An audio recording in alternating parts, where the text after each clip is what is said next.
Chers élèves Desjardins, bonjour. Voici une vidéo de présentation sur la leçon de géométrie. Tu peux cliquer sur pause si tu ne comprends pas ou revenir en arrière et visionner cette capsule autant de fois que tu désires. Aujourd'hui, nous allons parler des solides.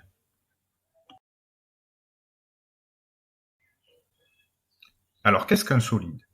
Un solide est une forme géométrique en volume, en 3 dimensions, contrairement aux figures planes que l'on avait déjà vues.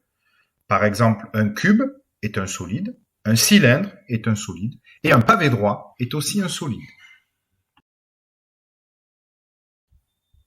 Quand on parle de solide, on parle de face. Une face est une surface plane ou courbe qui est fermée, c'est un des côtés du solide, ici en bleu. On parle aussi d'arête, ce n'est pas l'arête d'un poisson, mais c'est un segment d'intersection de deux faces d'un solide, ici en rouge. On parle aussi de sommet.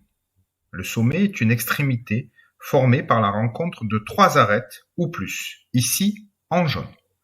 Pour résumer, nous avons donc des faces, des arêtes et des sommets. Imagine que je lance ce solide sur un plan incliné. La boule, la sphère, roule parce qu'elle a une face courbe. Si maintenant je prends ce cube et que je le lance sur ce plan incliné, il va glisser parce qu'il a une face plane. On peut donc classer les solides en 2 catégories, ceux qui ont une face courbe, comme la boule, le cylindre, le cône, ceux qui ont une face plane, comme le cube, le pavé droit et la pyramide. On appelle ceux qui ont une face plane des polyèdres et ceux qui ont une face courbe des non-polyèdres. Pour construire un solide, on fabrique un patron. Chaque solide a son propre patron. Si j'ouvre ce pavé, j'obtiens un patron composé de 6 faces rectangulaires.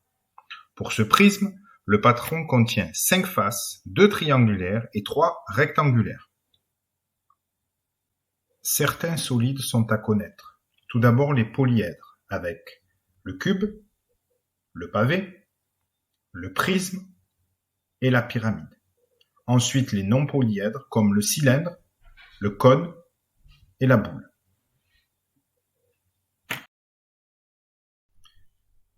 Tu es maintenant prêt pour les exercices. À toi de jouer.